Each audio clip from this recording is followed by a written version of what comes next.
हम मिट्टी के बारे में जान रहे थे, ठीक है, जिसमें कि रेगुल मिट्टी के बारे में जान रहे थे, जैसे कि ह्यूमरस की उपस्थिति के कारण इसमें होता है। और इस मिट्टी में कार्बनिक पदार्थों की अधिकता होती है। इसमें सामान्यतः फास्फोरस की कमी होती है। इस मिट्टी को रेगुल मिट्टी के नाम से भी जाना जाता है। आपसे अगर क्वेश्चन पूछे कि काली मिट्टी को और किस नाम से जाना जाता है, तो आप बोल सकते हैं रेगुल मिट्टी के नाम से जाना जाता है, ठीक है। रेगुल मिट्टी जो है कपास की खेती के लिए सर्वाधिक उपयुक्त मानी जाती है। इसे काली कपास की मिट्टी भी कहा जाता है या मृदा कहा जाता है। अन्य फसलों में जैसे कि गेहूं, ज्वार, बाजरा आदि उगाया जाता है किस मिट्टी में, तो काली मिट्टी में। भारत में काली मिट्टी का जो विस्तार है ये गुजरात, महाराष्ट्र, मध्य प्रदेश, पश्चिमी क्षेत्र, उड़ीसा के दक्षिणी क्षेत्र, कर्नाटक, उत्तरी जिला आंध्र प्रदेश के दक्षिणी एवं समुद्री तटीय क्षेत्र, तमिलनाडु, सेलम, रामनाथपुरम, कोयम्बटूर, तिरुनेलवेली जिलों में एवं राजस्थान के बूंदी एवं टोंक जिलों में ये सब मिट्टी पाई जाती है। ओके, अब देखते हैं हम लोग लाल मृदा के बारे में। लाल मृदा को समझते हैं। तो लाल मृदा का जो निर्माण होता है जलवायविक परिवर्तनों परिणाम स्वरूप रवेदार एवं कांतरिक सेलो विघटन एवं वियोजन से होता है।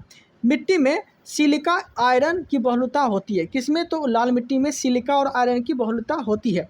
लाल मिट्टी का लाल रंग जो होता है ये लो ऑक्साइड की उपस्थिति के कारण होता है, लेकिन जलयोजित के रूप में यह पीली दिखाई पड़ती है। ये अम्लीय प्रकृति की मिट्टी होती है। इसमें नाइट्रोजन, फास्फोरस एवं ह्यूमरस की कमी होती है। यह मिट्टी जो है प्रायः उर्वरता विहीन एवं बंजर भूमि के रूप में पाई जाती है, ठीक है।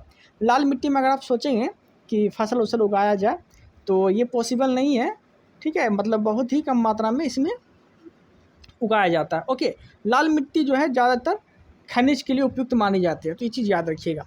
इस मिट्टी में कपास, गेहूं, दालें, मोटे अनाज की कृषि की जा सकती है, ठीक है। भारत में यह मिट्टी आंध्र प्रदेश, मध्य प्रदेश, पूर्वी भाग, छोटा नागपुर पठारी क्षेत्र, पश्चिमी बंगाल के उत्तरी पश्चिमी जिलों में, मेघालय की गारो, खासी, जयंतिया पहाड़ी क्षेत्रों में, नागालैंड, राजस्थान, अरावली, पूर्वी क्षेत्र, महाराष्ट्र, तमिलनाडु एवं कर्नाटक के कुछ भागों में पाई जाती है। ओके,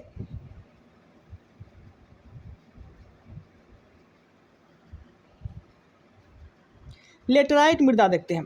लेटराइट मृदा जो है, लेटराइट मृदा उच्च ताप और भारी वर्षा वाले क्षेत्र में विकसित होती है। यह मृदा जो है उष्णकटिबंधीय वर्षा के कारण हुए तीव्र निच्छालन परिणाम है, ठीक है। तीव्र निच्छालन की वजह से ये मृदा जानी जाती है। ओके, याद रखिएगा। वर्षा के साथ चूना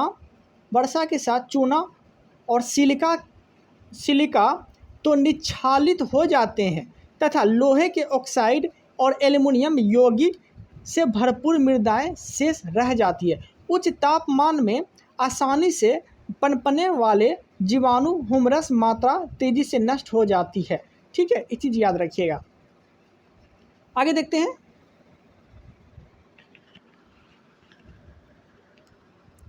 आगे है, इन मृदा में जैव पदार्थ नाइट्रोजन, फास्फोरस, कैल्शियम की कमी होती है। किस मृदा में, तो लेटराइट मृदा में, ठीक है।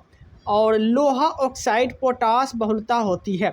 लेटराइट मृदा सामान्यतः कर्नाटक, केरल, तमिलनाडु, मध्य प्रदेश, एक बार फिर से बोल देते हैं, कर्नाटक, केरल, तमिलनाडु, मध्य प्रदेश में पाई जाती है तथा उड़ीसा और असम के पहाड़ी क्षेत्रों में भी पाई जाती है। कौन सी मृदा, तो लेटराइट मृदा, ठीक है। लेटराइट मृदा जो है ये काजू की खेती के लिए उपयुक्त मानी जाती है। ये चीज़ भी याद रखिएगा, ठीक है। सेलों से टूट फूट कर निर्मित वाली इस मिट्टी को गहरी लाल लेटराइट, सफ़ेद लेटराइट तथा भूमिगत जलवायवी लेटराइट के रूप में वर्गीकृत किया जाता है, ठीक है। आगे देखते हैं।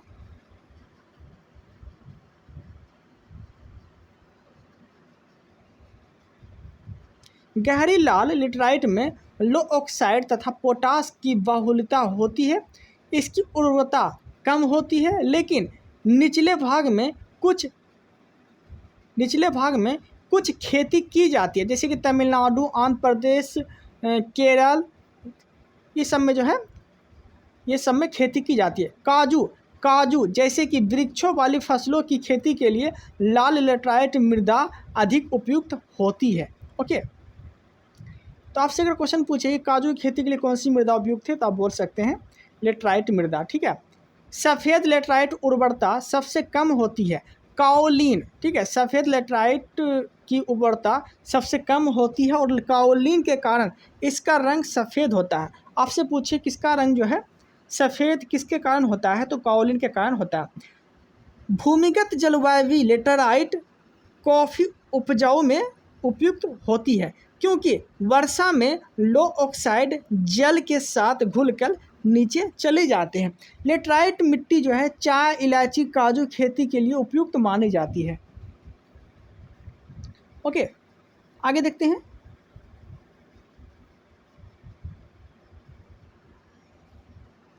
सूक्ष्म मृदा देखते हैं। देखिए, यह मृदा समानता संरचना बलुई प्रकृति से लवणीय होती है। इसका रंग जो है लाल सफ़ेद किशमिशी तक होता है। ठीक है, शुष्क जलवायु, उच्च तापमान एवं तीव्र गति वाष्पीकरण के कारण इन मृदाओं में नमी ह्यूमरस कम होते हैं।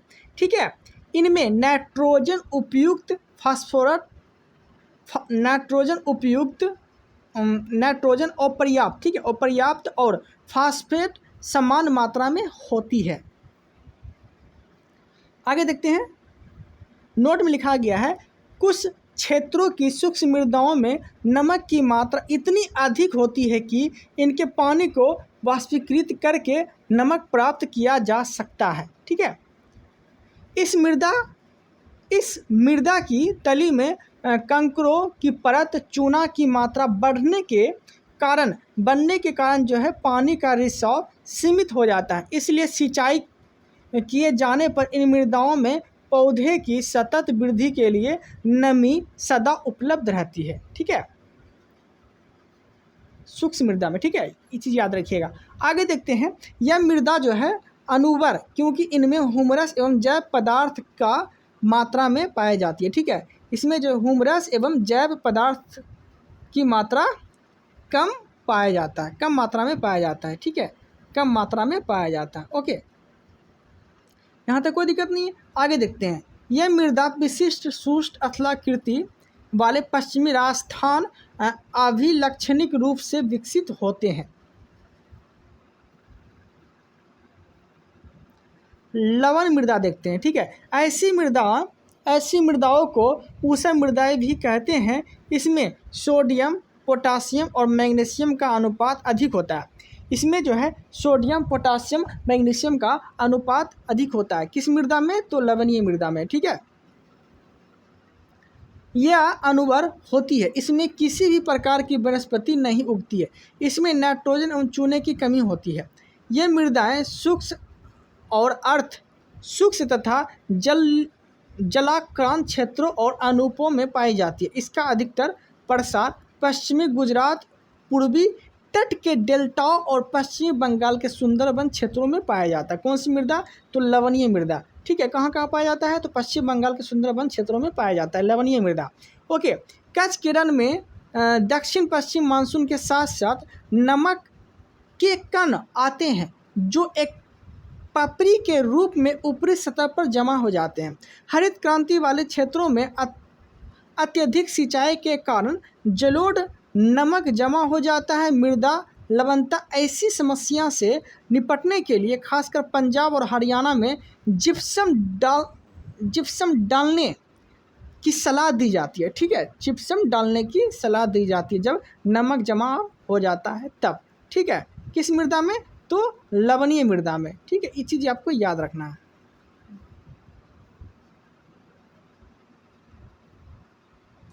पिटमय मृदा। पिटमय मृदा क्या होता है तो यह मृदा भारी वर्षा और उच्च आर्द्रता से उपयुक्त उन क्षेत्रों में पाई जाती है जहां वनस्पति वृद्धि अधिक हो।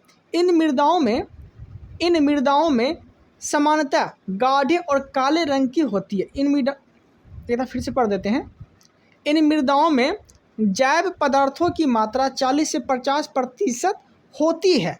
किसमें? तो पिटमय मृदा में सामान्यतः गाढ़े और काले रंग की होती है और अनेक स्थानों पर ये क्षारीय होती है। अनेक स्थानों पर यह क्षारीय होती है, तो ये चीज़ आपको याद रखना है। आगे देखते हैं, ये मृदाएं अधिकतर बिहार के उत्तरी भाग, उत्तरांचल के दक्षिणी भाग, पश्चिमी बंगाल के तटीय क्षेत्रों, उड़ीसा एवं तमिलनाडु में पाई जाती है। ठीक है, उड़ीसा एवं तमिलनाडु में पाई जाती है। कौन सी मृदा? तो पिटमय मृदा उड़ीसा एवं तमिलनाडु क्षेत्रों में पाई जाती है, पिटमय मृदा। ठीक है, आगे देखते हैं, वन मृदाएं। वन मृदाएं, ये मृदाएं पर्याप्त वर्षा वाले वन क्षेत्रों में ही बनते हैं। इन मृदाओं का निर्माण जो है पर्वतीय पर्यावरण में होता है। इस पर्यावरण में परिवर्तन के अनुसार मृदाओं का गठन एवं संरचना बदलती रहती है। घाटियों में दुमटी और पांसु होती है तथा ऊपरी ढालों पर मोटे कणों वाली होती है। हिमालय के हिमाच्छादित क्षेत्रों में मृदाओं का अनच्छालन होता रहता है और ये अम्लीय और कम हुमरस वाली होती है। ठीक है, निचली घाटियों में पाए जाने वाली मृदाएं उर्वर होती है। क्या होती है? उर्वर होती है, मतलब उर्वरता की अधिक मात्रा होती है। ठीक है, आगे देखते हैं,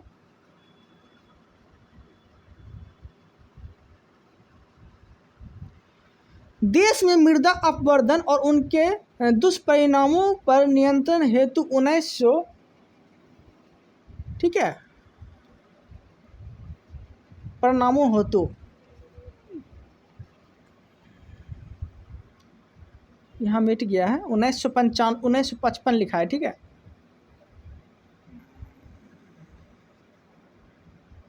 1955 में केंद्रीय मृदा संरक्षण बोर्ड का गठन किया गया और मत्स्य की समस्याओं के अध्ययन के लिए जोधपुर में केंद्रीय सूक्ष्म अनुसंधान संस्थान की स्थापना 1959 में की गई। 1959 में की गई, तो आपको ये चीज़ याद रखना है।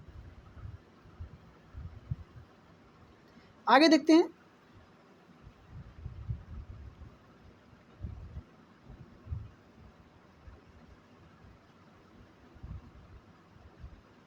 ओके, आगे देखते हैं जलोढ़ मृदा। जलोढ़ मृदा का क्षेत्र देखते हैं। देखिए, सिंधु गंगा ब्रह्मपुत्र का दोआब तथा समुद्र तटीय मैदान, ये जलोढ़ मृदा का क्षेत्र है। ठीक है, मुख्य फसलें इसमें कौन कौन सी उगाई जा सकती है जलोढ़ मृदा में, मतलब जलोढ़ मिट्टी में? तो धान, गेहूँ, गन्ना, आलू, तिलहनी और दलहनी फसलें उगाई जा सकती है। किसमें? तो जलोढ़ मृदा में। ठीक है, इसमें जो है पोषक तत्वों की प्रचुरता की बात बोलेंगे तो पोटास और चूना की प्रचुरता होती है। पोटास और चूना की बहुलता होती है। ठीक, एक चीज़ भी याद रखिएगा कि भारत में सबसे ज़्यादा जलोढ़ मृदा ही पाई जाती है। ओके, आगे देखते हैं काली मृदा। काली मृदा का विस्तार क्षेत्र देखेंगे तो यह जो है महाराष्ट्र, गुजरात, मध्य प्रदेश, तमिलनाडु का लावा क्षेत्र में स्थित मृदाएँ। ठीक है, आगे देखते हैं कि काली मृदा में कौन सी फसल उगाई जा सकती है? तो सोयाबीन, कपास, चूना, ज्वार, गेहूं, ये सब उगाई जा सकती है। ओके, और इसमें तत्वों की प्रचुरता बोलेंगे तो पोटास, इसमें तत्व की प्रचुरता की बात बोलेंगे जिसमें कौन सी तत्व पाई जाती है? तो पोटास, चूना, मैग्नीशियम की प्रचुरता पाई जाती है। किस मिट्टी में? तो काली मृदा में।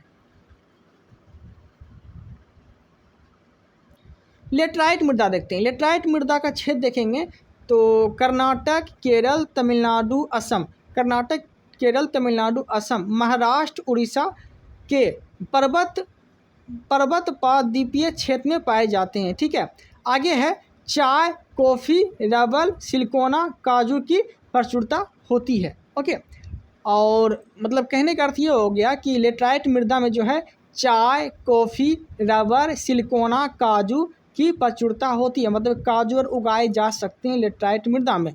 ठीक है, और इसमें प्रचुरता किस तत्व की होती है? तो लोहा, एल्युमिनियम की प्रचुरता होती है। लोहा, एल्युमिनियम की प्रचुरता किस में होती है? तो लेटराइट मृदा में होती है। ओके, आगे देखते हैं लाल मृदा। लाल मृदा में जो है संपूर्ण तमिलनाडु, कर्नाटक, दक्षिण पूर्वी महाराष्ट्र, उड़ीसा एवं मध्य प्रदेश का दक्षिण पश्चिमी भाग में ये जो है लाल मृदा पाई जाती है। लाल मृदा में मूंगफली, केला, तंबाकू, रागी, ज्वार, तीसी, गेहूं, मक्का, ये सब जो है उगाए जा सकते हैं लाल मृदा में। ठीक है।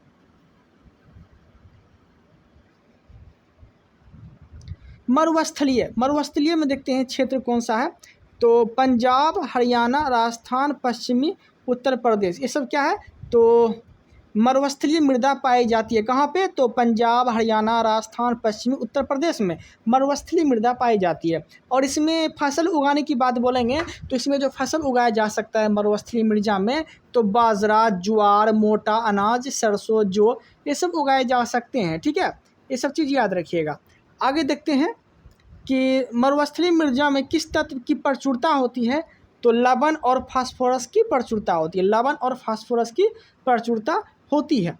पर्वतीय मृदा की बात बोलेंगे तो कश्मीर से लेकर अरुणाचल प्रदेश में ये इसका विस्तार है। और इसमें जो है पर्वतीय मृदा में सेब, नाशपाती, आलू की खेती की जाती है। सेब, नाशपाती, आलू की खेती की जाती है।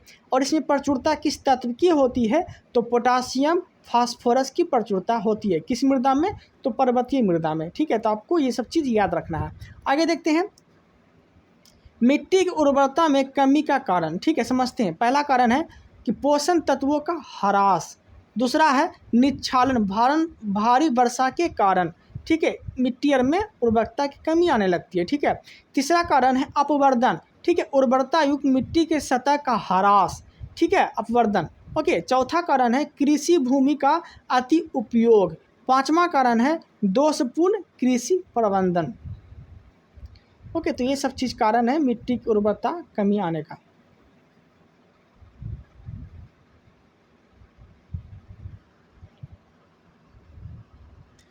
भारतीय मिट्टी में सामान्यतः नाइट्रोजन, फास्फोरस, पोटास की कमी होती है। ठीक है। देश में मृदा अपवर्दन और उनके दुष्परिणामों पर नियंत्रण हेतु 1953 ईस्वी में केंद्रीय मृदा संरक्षण बोर्ड का गठन किया गया। केंद्रीय मृदा संरक्षण बोर्ड का गठन किया गया किसमें, तो 1953 ईस्वी में। ओके।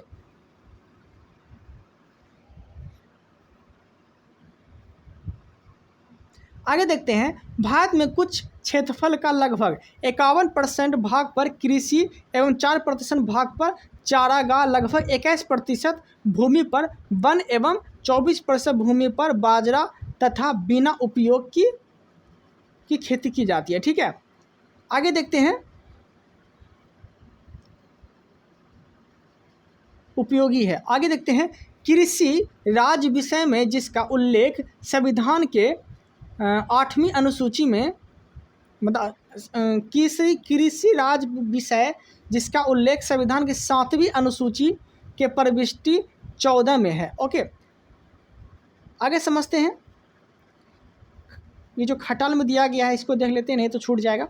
ओके। सेरीकल्चर का अध्ययन, सेरीकल्चर किसका अध्ययन है, तो रेशम कीट पालन का अध्ययन सेरीकल्चर। एपीकल्चर मधुमक्खी पालन से एपीकल्चर। मत्स्य पालन से पीसीकल्चर। फूलों की उत्पादन से फ्लोरिकल्चर। अंगूर की खेती से विटीकल्चर। केचुआ पालन से बर्मीकल्चर।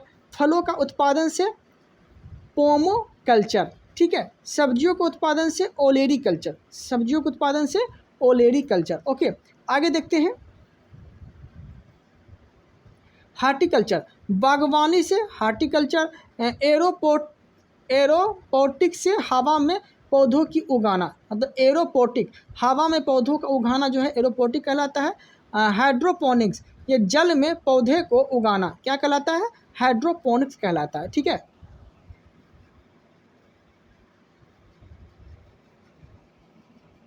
आगे है राष्ट्रीय कृषि उपयोग, राष्ट्रीय कृषि आयोग। ठीक है।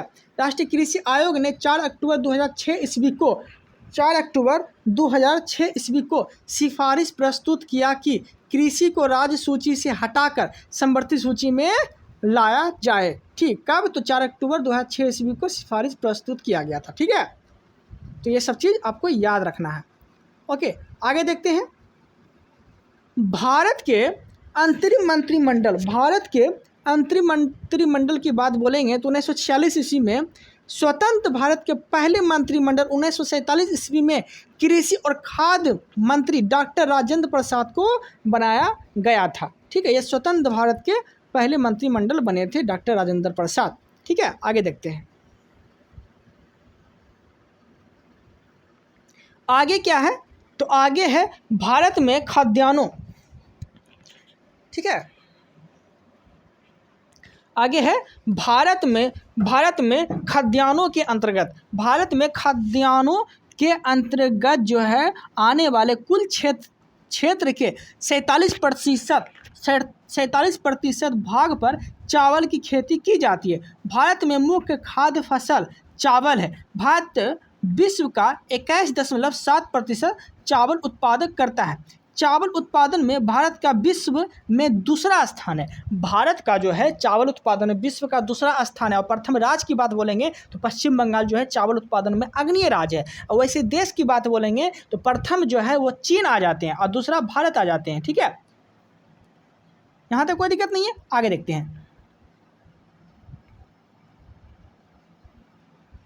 आगे है नोट में, भारत में जो है खाद्य फसलों में सबसे अधिक चावल का उत्पादन होता है। तो IR20 चावल की अधिक पैदावार देने वाली किस्म है। ठीक है, क्या है, तो IR20 जो है चावल की अधिक पैदावार देने वाली किस्म है। तो ये सब चीज़ आपको याद रखना है।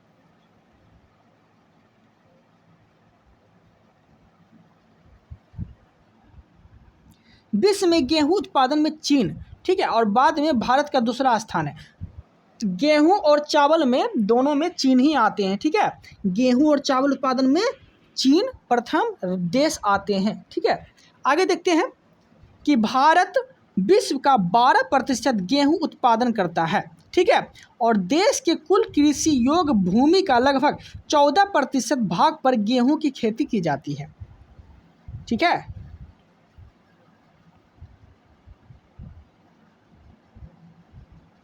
आगे देखते हैं। देश में गेहूं के उत्पादन में उत्तर प्रदेश प्रथम स्थान पे आता है, जबकि प्रति हेक्टेयर में पंजाब प्रथम स्थान पे आता है। प्रति हेक्टेयर बोलेगा तो पंजाब आ जाएगा। ठीक है, प्रति हेक्टेयर बोलेगा तो पंजाब आ जाएगा, और ऐसे अगर अग्रणीय राज्य बोल देगा तो उत्तर प्रदेश आ जाएगा। ओके, आगे देखते हैं। हरित क्रांति सबसे अधिक प्रभाव जो पड़ा था ये गेहूं और चावल की कृषि पे पड़ा था, सबसे अधिक प्रभाव। ठीक है, पड़ा था। ठीक है, परंतु चावल की तुलना में गेहूं उत्पादन में अधिक वृद्धि हुई थी। चावल की तुलना में गेहूं उत्पादन में अधिक वृद्धि हुई थी। ठीक है, ये चीज़ दर्शाया गया है। आगे देखते हैं, थोड़ा सा खटाल इसमें बचा हुआ था, खटाल वाला देख लेते हैं। देखिए, स्थानांतरित कृषि के विश्व के विभिन्न भागों में विभिन्न नाम है। कौन है विभिन्न नाम, तो देखते हैं। झूमिंग जो है उत्तर पूर्वी भारत है। झूमिंग जो है उत्तर पूर्वी भारत में झूमिंग की कृषि की जाती है। और मिल्पा जो कृषि की जाती है, मिल्पा में मैक्सिको में की जाती है। रोका कृषि कहाँ का है, तो ब्राज़ील का है। रोका ब्राज़ील का है। रोका ब्राज़ील, झूमिंग उत्तर पूर्वी भारत में, और मिल्पा मैक्सिको, रोका ब्राज़ील। लदांग मलेशिया, रोका ब्राज़ील, मिल्पा मैक्सिको। ये सब चीज़ आपको याद रखना है। और झूमिंग उत्तर पूर्वी भारत। खील तो हिमालय पट्टी, वालरे तो दक्षिण पूर्वी राजस्थान। ये सब कृषि के प्रकार, कृषि की जाती है। ठीक है, कृषि के नाम है। हाँ, खील तो हिमालय पट्टी, वालरे तो दक्षिण पूर्वी राजस्थान, विग्रा या वारिंगा ये कहाँ की जाती है, तो उड़ीसा में की जाती है। ठीक है, ये सब चीज़ आपको याद रखना है। बाकी यहाँ से देखते हैं, यहाँ से छूट गया था। नोट में लिखा गया है कि मैक्सिको तथा फिलीपींस में क्रमशः गेहूं चावल की अधिक उत्पादकता की किस्में विकसित की गई है। ओके, आगे देखते हैं। विश्व में हरित क्रांति के जनक नॉर्मन बोरलॉन्ग को कहा जाता है, और भारत में हरित क्रांति के जनक जो बोले जाते हैं डॉक्टर लाने का जो श्रेय दिया जाता है डॉक्टर स्वामीनाथन को दिया जाता है। ओके, भारत में हरित क्रांति की शुरुआत जो हुई 1967 से 68 ईस्वी में हुई थी। कब हुई थी, 1967 से 68 ईस्वी में हरित क्रांति की शुरुआत हुई थी भारत में। ठीक है, भारतीय हरित क्रांति की जन्म स्थली पंतनगर उत्तराखंड को कहा जाता है। भारत कि प्रथम कृषि विश्वविद्यालय की स्थापना जो है पंतनगर जीबी पंत कृषि एवं प्रौद्योगिकी विश्वविद्यालय के नाम से 1960 ईस्वी में की गई थी। ठीक है, ये सब चीज़ आपको याद रखना है। ओके, ये बाकी जो है ये खटाल में जो भी लिखा गया है वो हम देख लेते हैं, उसके बाद फिर हम आगे बढ़ेंगे। हरित क्रांति खाद्यान्न उत्पादन से है, श्वेत क्रांति दूध उत्पादन से है, नीली क्रांति मत्स्य उत्पादन से है, भूरी क्रांति उर्वरक से है। ठीक है, भूरी क्रांति उर्वरक उत्पादन से, रजत क्रांति अंडा उत्पादन से, पीली क्रांति तिलहन उत्पादन से, कृष्ण क्रांति बायोडीजल उत्पादन से, लाल क्रांति टमाटर मांस उत्पादन से, गुलाबी क्रांति झींगा मछली उत्पादन से, बादामी क्रांति मसाला उत्पादन से, सुनहरी क्रांति जो है ये फल उत्पादन से, अमृत क्रांति नदी जोड़ो परियोजना से जो है अमृत क्रांति है। ये चीज़ आपको याद रखना है। गोल क्रांति जो है आलू उत्पादन से है, स्वर्ण क्रांति जो है बागवानी उत्पादन से है, खाकी क्रांति जो है चमड़ा उत्पादन से है, काली क्रांति कच्चा तेल उत्पादन से है। ठीक है, ये था खटाल वाला, बाकी यहाँ से हम देख लिए थे। ठीक है, यहाँ से हम देखने वाले हैं। भारत में श्वेत क्रांति का जनक जो है वर्गीस कुरियन को कहा जाता है। ठीक है, यहाँ तक कोई दिक्कत नहीं। तेल प्रौद्योगिकी मिशन की स्थापना 1986 में हुई थी। तेल प्रौद्योगिकी मिशन की स्थापना जो है 1986 में हुई थी। ओके,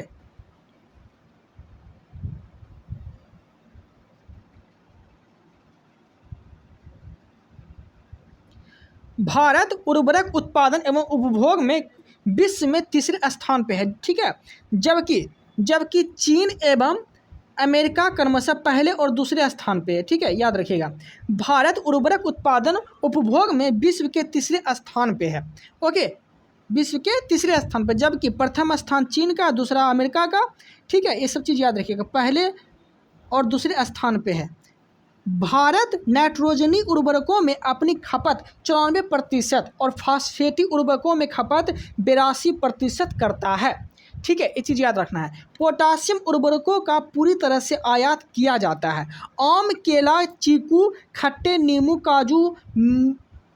काजू, काली मिर्च, नारियल, अदरक, हल्दी उत्पादन में भारत का विश्व में पहला स्थान है। तो भारत का विश्व में पहला स्थान कौन कौन चीज़ में है तो देख लेते हैं। आम में, केला में, चीकू में, खट्टे नींबू, काजू में, काली मिर्च में, नारियल में, अदरक में, ये सब में जो है, हल्दी उत्पादन में, ये सब जो है भारत प्रथम स्थान पे आता है। फलों एवं सब्जियों के उत्पादन में भारत का स्थान जो है विश्व में दूसरा है। भारत का स्थान विश्व में दूसरा है, जबकि प्रथम स्थान चीन का है। विश्व में तंबाकू का सबसे बड़ा उत्पादक उपभोक्ता देश कौन सा है तो वो चीन है। उत्पादन में भारत का स्थान तीसरा है। ओके, तंबाकू की पत्तियों में सुखाने की प्रक्रिया को क्यूरिंग कहते हैं। क्या कहते हैं?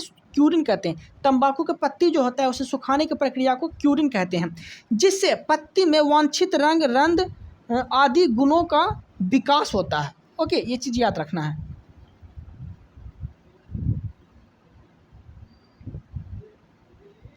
यहाँ तक कोई दिक्कत नहीं है, आगे देखते हैं।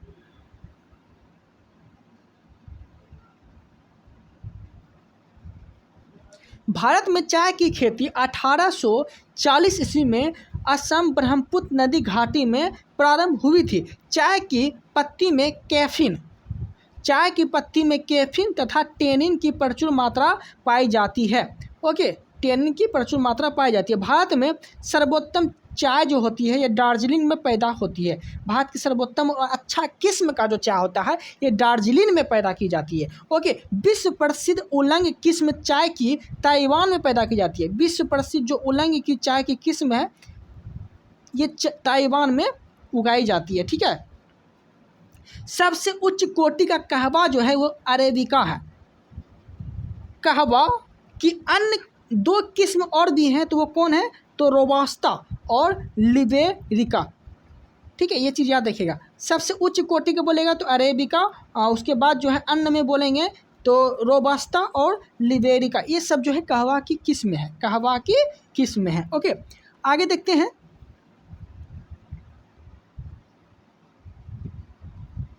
मोचा कहवा यमन उगाई जाती है। ठीक है, मक्का में वाइट बर्ड एवं धान में खेड़ा रोग जस्ता की कमी के कारण होता है। ठीक है, मक्का में वाइट बर्ड जस्ता की कमी से, धान में खेड़ा रोग ये भी जस्ता की कमी से होता है। भारत में फूलों की खेती जो है 9% ऑर्किड से प्राप्त होता है। ऑर्किड एक रंगीन और मनमोहक पुष्पीय पौधा है। इसका उपयोग जो है मुख्य रूप से इस निर्माण में सजावट के रूप में, खाद के रूप में किया जाता है। किसका? तो ऑर्किड का। तो ये याद रखिएगा, ऑर्किड का उपयोग जो है सजाने के रूप में किया जाता है। ओके,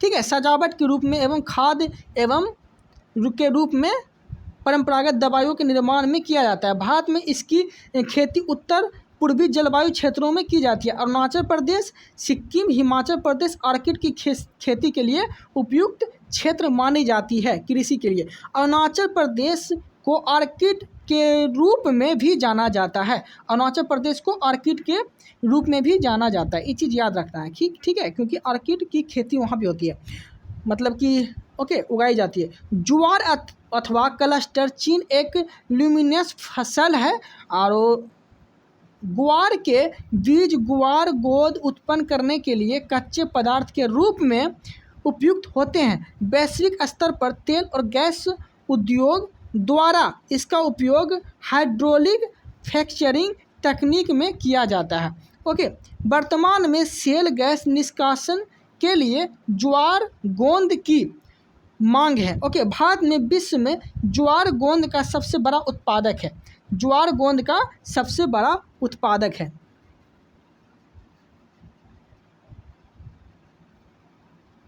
राजस्थान ज्वार गोंद का सबसे बड़ा उत्पादक राज्य है। कर्नाटक जो है सुपारी के लिए प्रसिद्ध है। कॉफ़ी का सबसे बड़ा उत्पादक राज्य है जो कि कर्नाटक है। कर्नाटक में चिकमंगलूर कॉफ़ी के लिए प्रसिद्ध है। ठीक है, नासिक अंगूर के पैदावार के लिए प्रसिद्ध है।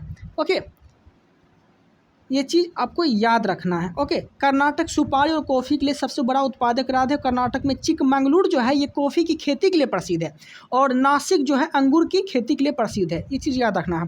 भारत में प्राकृतिक रबड़ का सबसे अधिक उत्पादक जो होता है ये केरल में होता है। आंध्र प्रदेश भारत में सबसे बड़ा मसाला उत्पादक राज्य है। मसाला उत्पादक राज्य आंध्र प्रदेश है। ओके, सबसे अधिक मात्रा में केसर की खेती जो की जाती है जम्मू कश्मीर में की जाती है, जम्मू कश्मीर में होती है। सिक्किम को जैविक खेती के लिए भारत का प्रथम राज्य माना जाता है या घोषित किया गया है। ओके, जैविक खेती के लिए सबसे प्रथम राज्य जो था वह सिक्किम था। ठीक है, ये चीज़ आपको याद रखना है। अरहर, तूर, लाल चना पिजन पी के नाम से भी जाना जाता है। पिजन पी के नाम से भी जाना जाता है। ओके, भारत में दालों का सबसे बड़ा उत्पादक जो है ये उपभोक्ता दोनों है। ओके, लंबे रेशे वाली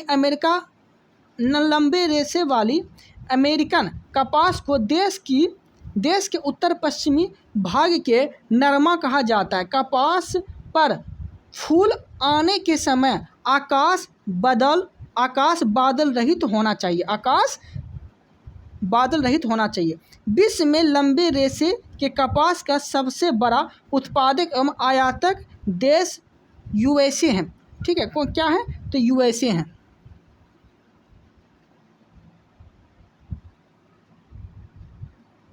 अन्न भंडारण करते समय दोनों नमी जो है अन्न भंडारण करते समय दोनों में नमी 10% नीचे होनी चाहिए, अन्यथा कीट प्रकोप भय रहता है।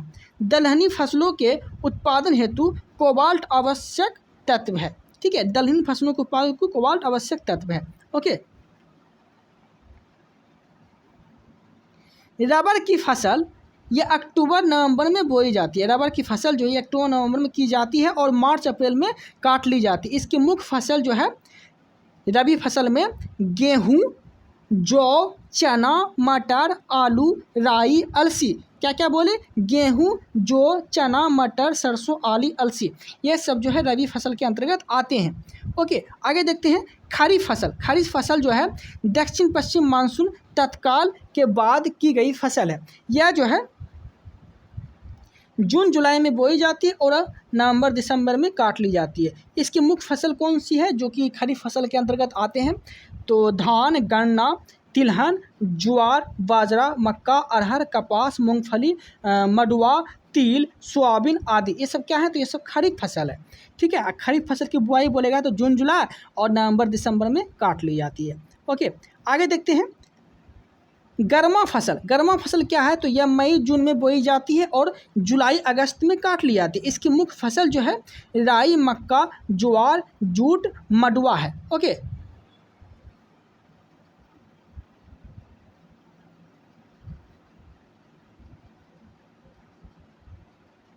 यहाँ तो कोई दिक्कत नहीं है।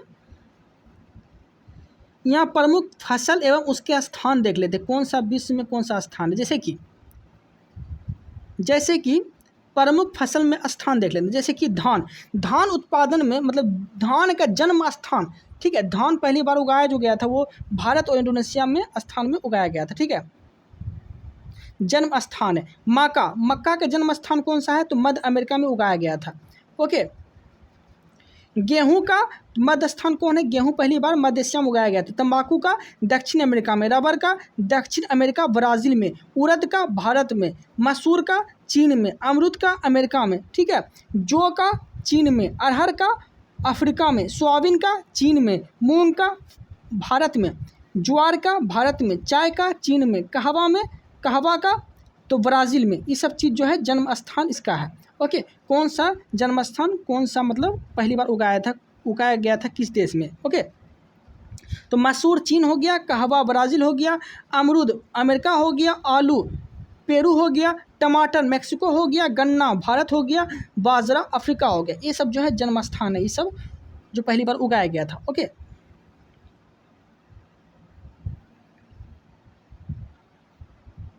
सिंचाई, भारत में सिंचाई परियोजना को 3 भागों में विभाजित किया गया है। ठीक है, जैसे कि प्रथम बृहद सिंचाई परियोजना, दूसरा मध्यम सिंचाई परियोजना, तीसरा लघु सिंचाई परियोजना। बृहद सिंचाई परियोजना के अंतर्गत वे परियोजना सम्मिलित की जाती है जिसके अंतर्गत 10,000 हेक्टेयर से अधिक कृषि योग्य भूमि है। ओके,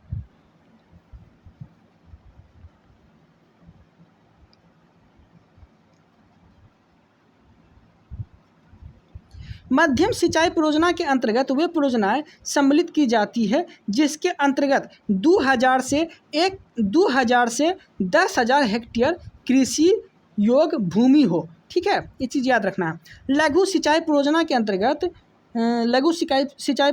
अंतर्गत परियोजनाओं में सम्मिलित की जाती है। ओके, यहाँ देख लेते हैं सिंचाई के साधन। ओके, जैसे कि सिंचाई के साधन जो हैं,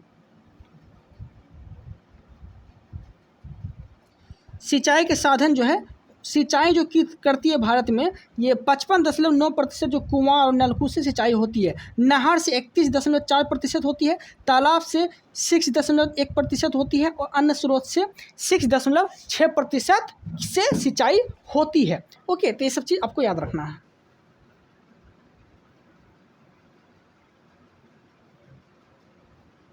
लघु सिंचाई परियोजना के अंतर्गत परियोजना सम्मिलित की जाती है जिसके अंतर्गत 2000 हेक्टेयर से कम कृषि योग्य भूमि हो।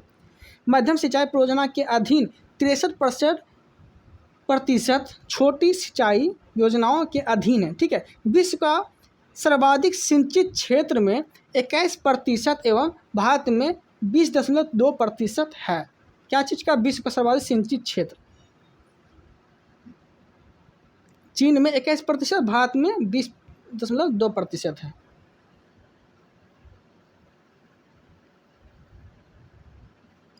अगला टॉपिक है प्रकाश। ओके, ध्यान से समझिएगा, अच्छा टॉपिक है।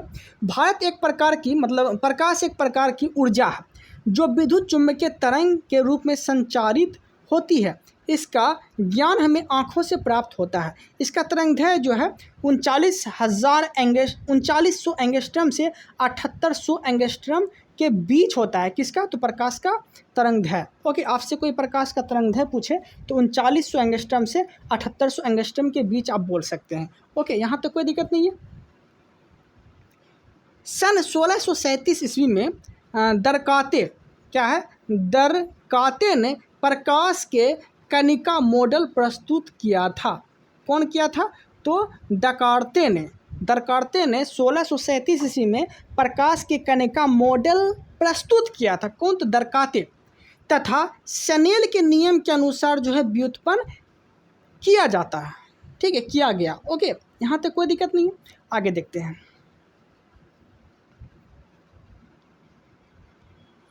1678 ईस्वी में डच भौतिकविद क्रिस्टियान हाइगेंस ने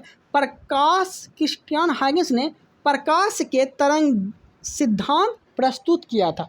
आपसे कोई पूछे कि प्रकाश के तरंग सिद्धांत किसने दिया था? तो क्रिस्टियान हाइगेंस ने दिया था।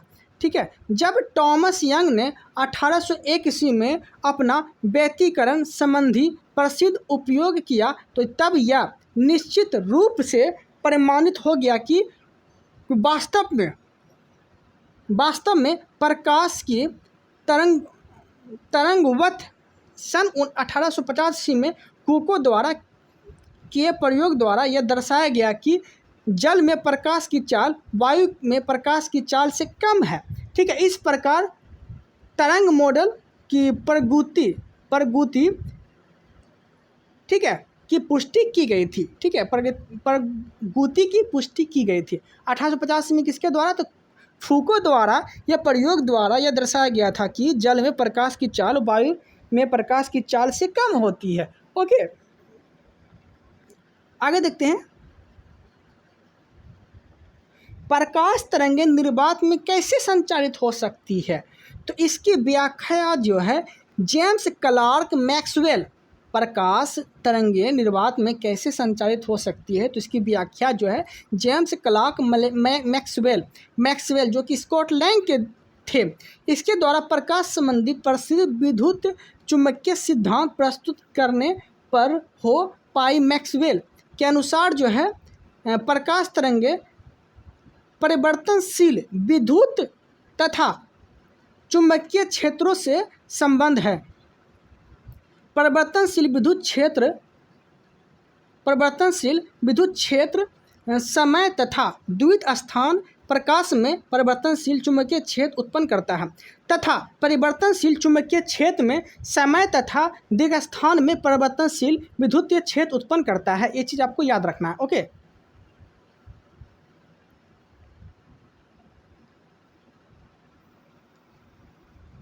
परिवर्तनशील विद्युत तथा चुंबकीय क्षेत्र में निर्वात में भी विद्युत चुंबकीय तरंगें प्रकाश तरंगों का संचालन कर सकते हैं। प्रकाश का विद्युत चुंबकीय तरंग सिद्धांत जो है ये प्रकाश के केवल कुछ गुणों को व्याख्या कर पाता है, जैसे कि प्रकाश का परावर्तन, प्रकाश का अपवर्तन, प्रकाश का सीधे रेखा में गमन, प्रकाश का विवर्तन, प्रकाश का व्यतिकरण, प्रकाश का ध्रुवम।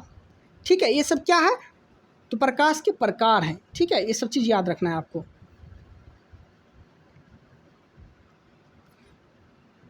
ठीक है, प्रकाश का अपवर्तन, प्रकाश सीधी रेखा में गमन कर विवर्तन, प्रकाश का व्यतिकरण, प्रकाश का ध्रुवण, ये सब क्या है? तो प्रकाश का प्रकार है। विद्युत चुम्बकीय तरंग अनुप्रस्थ होती है, अतः प्रकाश भी अनुप्रस्थ तरंग है। प्रकाश ध्रुवण सिद्ध करता है कि प्रकाश तरंगें अनुप्रस्थ होती है। ओके,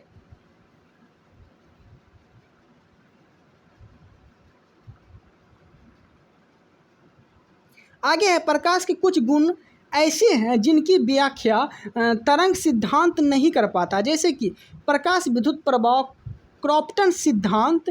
प्रकाश विद्युत प्रभाव एवं क्रॉम्पटन सिद्धांत की व्याख्या आइंस्टीन के द्वारा प्रतिपादित प्रकाश के फोटोन सिद्धांत द्वारा की जाती है। ओके, वास्तव में यह दोनों प्रभाव प्रकाश की कण प्रकृति के प्रकट करते हैं, प्रकृति को प्रकट करते हैं। ओके, प्रकाश का फोटोन सिद्धांत, इसके अनुसार जो है प्रकाश ऊर्जा के छोटे छोटे बंडलों एवं पैकेट के रूप में चलता है, जिन्हें फोटोन कहते हैं। आज प्रकाश को कुछ घटनाओं में तरंग और कुछ कण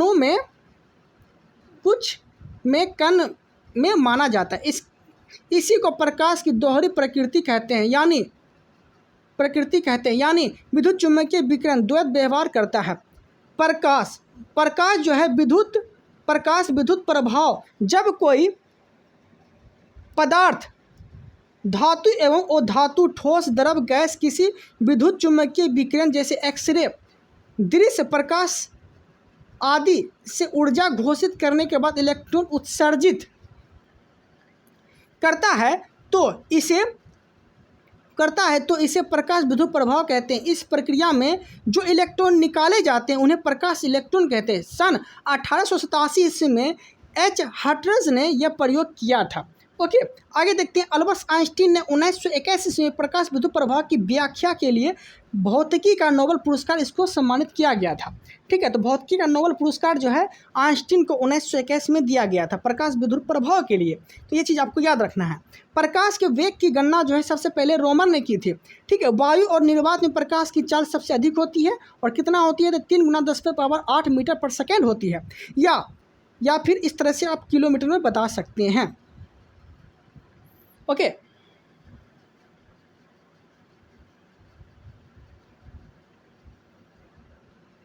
आगे है प्रकाश की चाल माध्यम के अपवर्तनांक म्यू के निर्भर करता है, म्यू पर निर्भर करता है। जिस माध्यम का अपवर्तन जितना अधिक होगा उतना ही प्रकाश की चाल उतनी ही कम होती है। ठीक है, मतलब प्रकाश को चलने के लिए किसी माध्यम की जरूरत नहीं पड़ती है। ठीक है, तो प्रकाश का माध्यम बताने जा रहे हैं, जैसे कि सबसे तेज में किस में चलेगी, निर्वात में, फिर गैस में, फिर द्रव में, फिर ठोस में। इसी तरह से अगर जाएंगे आप, जैसे कि निर्वात में सबसे ज़्यादा चलेगी, द्रव में फिर कम चलेगी, फिर गैस में फिर कम चलेगी, फिर ठोस में उसमें एकदम में नहीं चलेगी। तो इस तरह से माध्यम बताया गया है। ओके,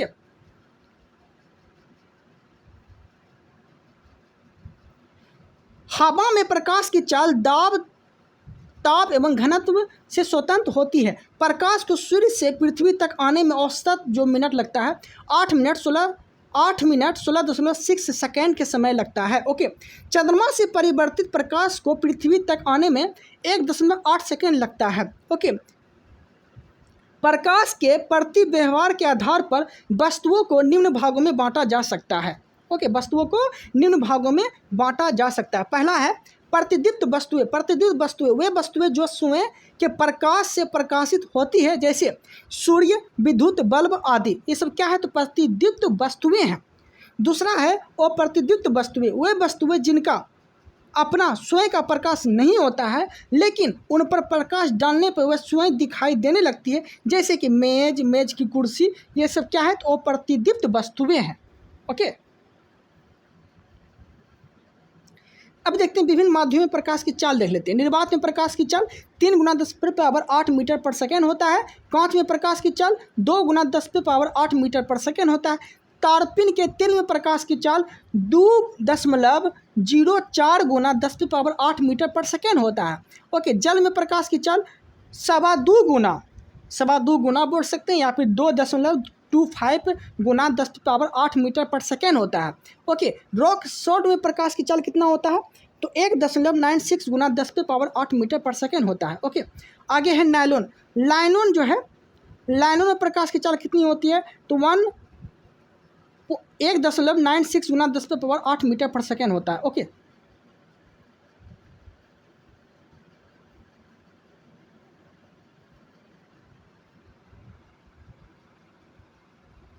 पारदर्शक वस्तुएं वे वस्तुएं जिनसे होकर प्रकाश की किरणें निकल जाती है। वे वस्तुएं जिनसे होकर प्रकाश की किरणें निकल जाती है, जैसे कि कांच, जल आदि। ये सब क्या है, तो पारदर्शी हैं। जो ई पार से ऊ पार दिख जाए, आप आर पार दिखने लगे, वो सब कैसी है, तो पारदर्शक वस्तुएं हैं। अर्ध पारदर्शक वस्तुएं क्या होता है, कुछ ऐसे वस्तुएं होती है जिन पर प्रकाश की किरणें पड़ने से उनका कुछ भाग ही अवशोषित हो जाता है। ठीक है, तथा कुछ भाग ही बाहर निकल जाते हैं। ऐसी वस्तुओं को अर्धपारदर्शक वस्तुएं कहते हैं, जैसे कि तेल पर लगा हुआ कागज। ये क्या है, अर्धपारदर्शक वस्तुएं हैं। आगे है अपारदर्शक वस्तुएं। ये क्या है, तो अपारदर्शक वस्तुएं कि जिनसे होकर प्रकाश की किरणें बाहर नहीं निकल पाती है, उसे कहते हैं अपारदर्शक वस्तुएं। जैसे कि धातु, इससे प्रकाश इस पार से ऊपर नहीं जा पाएगा, रुकावट आ जाती है। प्रकाश का विवर्तन समझते हैं। प्रकाश को अवरोध के किनारे पर थोड़ा मुड़कर उसकी छाया में प्रवेश करने की घटना को प्रकाश का विवर्तन कहते हैं। ये चीज़ आपको याद रखना है। प्रकाश की प्रकीर्णन की बात बोलेंगे तो प्रकाश की प्रकीर्णन में जब प्रकाश किसी ऐसी माध्यम से गुजरता है जिनमें धूल कण अन्य पदार्थों से अत्यंत सूक्ष्म कण होते हैं, तो इनके द्वारा प्रकाश सभी दिशाओं में प्रसारित होने लगता है, हो जाता है। इस घटना को प्रकाश का प्रकीर्णन कहा जाता है। ठीक है। बैगनी रंग का प्रकाश प्रकीर्णन सबसे अधिक होता है और लाल रंग का प्रकाश सबसे कम होता है। ओके। वही तरंगदैर्घ्य बोलेगा तो सबसे ज़्यादा तरंगदैर्घ्य लाल रंग का होता है और बैगनी का तरंगदैर्घ्य सबसे कम होता है। लेकिन ये तरंगदैर्घ्य की बात बोल रहा है, प्रकीर्णन में लाल रंग का कम होगा और बैगनी रंग का ज़्यादा होगा। आगे देखते हैं, प्रकाश का रंग नीला और सूर्यास्त के समय सूर्य का रंग लाल प्रकाश के प्रकीर्णन के कारण दिखता है। ठीक है। प्रकाश के प्रकीर्णन पर उत्कृष्ट कार्य के लिए सर सीवी रमन को 1930 ईस्वी में नोबेल पुरस्कार से उसको मिला था। उनका आविष्कारक उनके नाम पर ही रमन प्रभा के नाम से इसे जाना जाता है। रमन प्रभाव फोटोकणों के लचीले वितरण के बारे में इसके अनुसार प्रकाश की प्रकृति और स्वभाव में तब परिवर्तन होता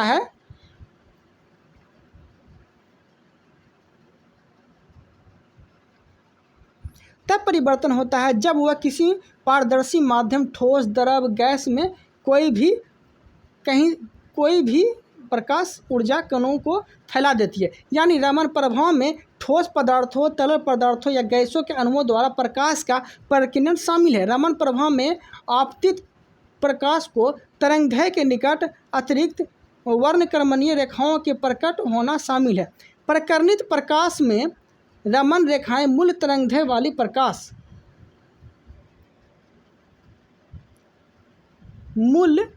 वाली प्रकाश से कमज़ोर होती है। ठीक है।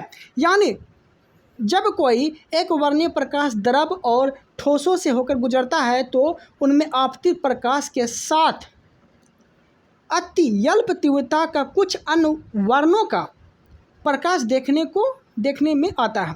विज्ञान के क्षेत्र में अमूल्य योगदान के लिए सीवी रमन को 1954 में भारत रत्न से नवाजा गया था। ओके।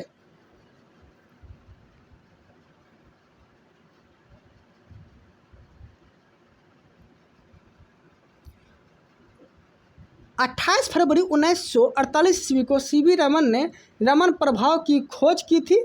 ठीक है।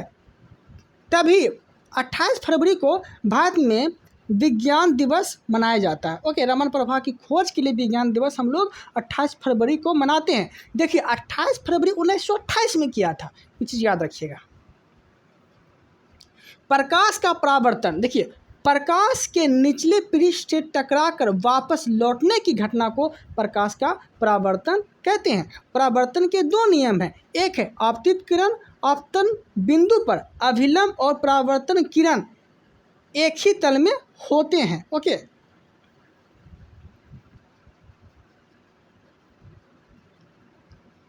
आपतन कोण परावर्तन कोण के बराबर होता है। समतल कोण से परावर्तन, समतल कोण में किसी वस्तु का प्रतिबिंब दर्पण के पीछे उतनी ही दूरी पर बनता है जितनी दूरी पर वस्तु के सामने रखी होती है।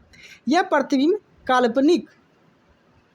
जो है काल्पनिक वस्तु के बराबर एवं पास में उल्टा बनता है। ठीक है। तो ये चीज़ आपको याद रखना है। समतल दर्पण में प्रतिबिंब कैसा बनेगा? काल्पनिक और वस्तु के बराबर एवं पास से उल्टा बनता है। तो काल्पनिक और उल्टा बनता है। ठीक है। यदि व्यक्ति म्यू चाल से दर्पण की ओर, मतलब कि भी चाल से, यदि कोई व्यक्ति भी चाल से दर्पण की ओर चलता है तो दर्पण में अपना प्रतिबिंब जो है टू वेग से आसानी से वो टू वेग की चाल से अपनी ओर आता हुआ प्रतीत होता है। ठीक है। यदि आपतित किरण को नियत रखे हुए दर्पण को थीटा कोण से घुमा दिया जाए तो किरण थीटा घूम जाएगा। ओके।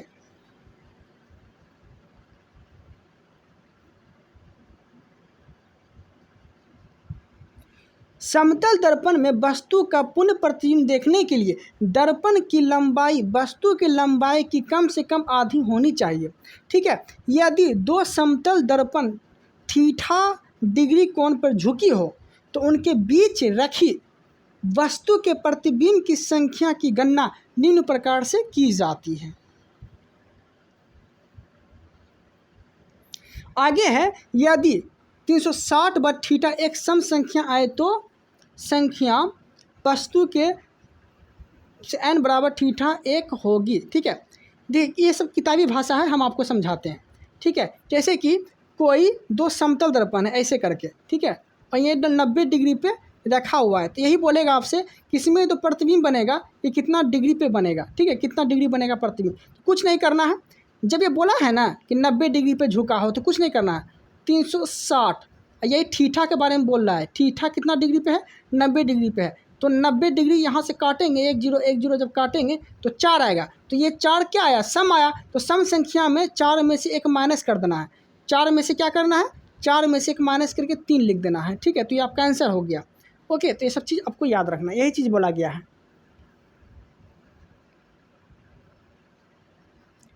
ठीक है, यदि थीटा विषम संख्या हो तो वस्तु दोनों दर्पण के बीच समभुजा विभाजित रखी हो तो प्रतिबिंब संख्या n/θ/1 होगी। इस वही चीज़ है जो चीज़ हम समझाए। आगे देखते हैं गोलीय दर्पण से परिवर्तन। ठीक है, गोलीय दर्पण दो प्रकार के होते हैं, एक होते हैं अवतल दर्पण, एक होते हैं उत्तल दर्पण। उत्तल दर्पण का उपयोग जो है बड़ी फोकस दूरी वाला अवतल दर्पण दाढ़ी बनाने में काम आता है, और आँख कान नाक डॉक्टर के उपयोग के द्वारा अवतल दर्पण का इस्तेमाल किया जाता है। ठीक है, गाड़ी के हेडलाइट में, सर्च लाइट में, सोलर कुकर में इसमें जो है अवतल दर्पण का उपयोग होता है। तो ये चीज़ आपको याद रखना है।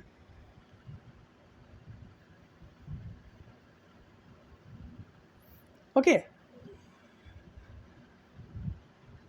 अब देखते हैं अवतल दर्पण से बने प्रतिबिंब की स्थिति देख लेते हैं। ठीक है, अवतल दर्पण से बने प्रतिबिंब की स्थिति एवं प्रकृति देख लेते हैं। ओके, जैसे कि अनंत पर कहने का अर्थ ये हो गया कि वस्तु की स्थिति अगर अनंत पे है तो प्रतिबिंब जो है फोकस पे बनेगा। ठीक है,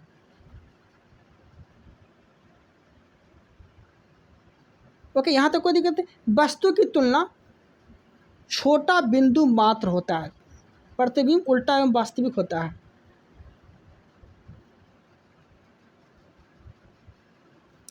ये सब बोला गया, आकृति के बारे में बोला गया है कि वक्रता केंद्र और अनंत के बीच की जो प्रतिबिंब बनेगा फोकस और वक्रता केंद्र के बीच बनेगा। वक्रता केंद्र पर जो प्रतिबिंब बनेगा वक्रता केंद्र पर बनेगा। फोकस तथा वक्रता केंद्र के बीच जो फोकस, ये सब बनेगा। ठीक है, तो ये सब चीज़ जो है थ्योरी में हम आपको बता देंगे।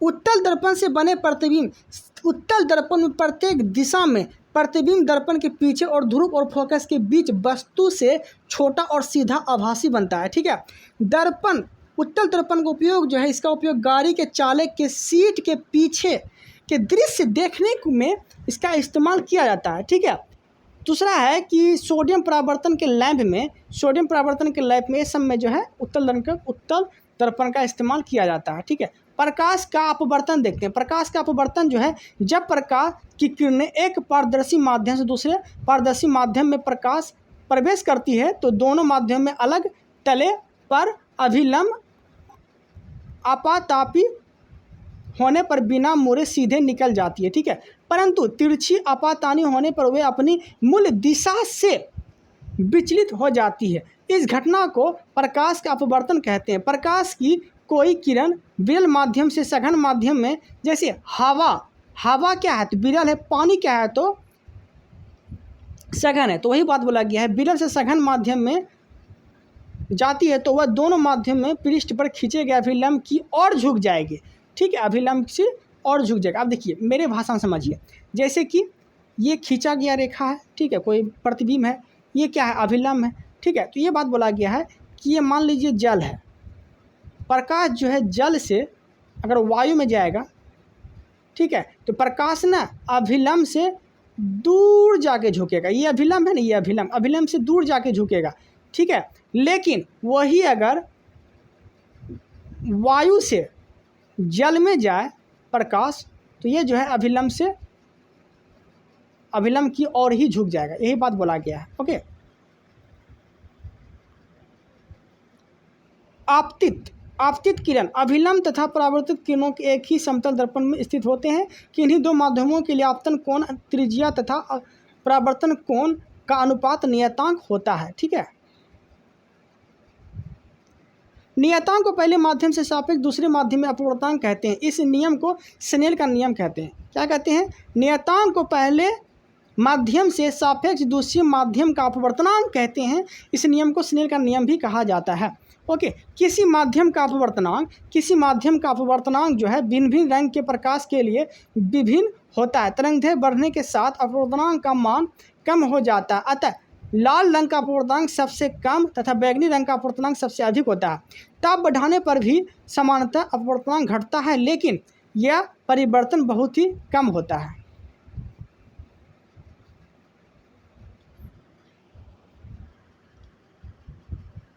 किसी माध्यम का निरपेक्ष अपवर्तनांक निर्वात में प्रकाश की चाल तथा उस माध्यम में प्रकाश की चाल के अनुपात के बराबर होता है। ठीक है। अर्थात निरपेक्ष अपवर्तनांक म्यू निर्वात में प्रकाश की चाल, माध्यम में प्रकाश की चाल, इस तरह से इसका दर्शाया गया है। ओके।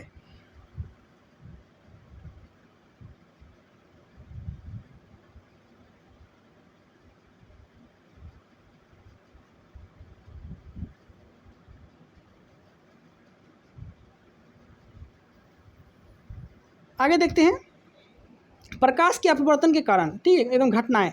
द्रव में आसंतर डूबी हुई सीधी छड़ टेढ़ी दिखाई पड़ती है। किसके कारण? अपवर्तन के कारण। तारे टिमटिमाते हैं, अपवर्तन के कारण। सूर्य के बाद भी सूर्य दिखाई देता है और पानी में भरे किसी बर्तन की तली में पड़ा हुआ सिक्का थोड़ा ऊपर दिखाई देता है। ये सब क्या है? तो प्रकाश के अपवर्तन के कारण है। जल के अंदर पड़ी हुई छड़ी या मछली वास्तविक गहराई से कुछ ऊपर और उठाई देता है। इस किसका कारण है? तो अपवर्तन का कारण है। ठीक है। ये सब चीज़ आपको याद रखना है। ओके। अब देखते हैं प्रकाश के पुनः परावर्तन।